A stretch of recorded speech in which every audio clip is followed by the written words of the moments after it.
ప్రేమ లేని చోట ఆశపడకూడదు. దూరం పెడుతున్న వారికి దగ్గర అవ్వకూడదు.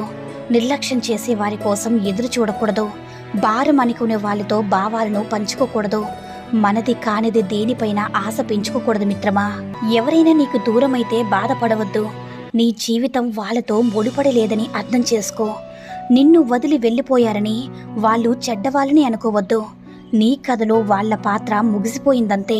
మాట జారే ముందు 1కి 2 సార్లు ఆలోచించుకోవాలి. అన్నవారు మరిచిపోయినా విన్నవారి మనసులో అలానే నిలిచిపోతుంది. పైకి మనతో మాట్లాడుతున్నా నువ్వు జారిన మాట వారి మనసును తొలిచిస్తూనే ఉంటుంది. ఒకరి మోసం బయటపడ్డ తర్వాత నిలదీయడానికి ప్రయత్నించుకో. ఎందుకంటే వాళ్ళు చేసింది కరెక్టే అని సమర్థించుకోవడానికి తిరిగి నీపైన నిందలు వేయడానికి కూడా వెనకాడరు.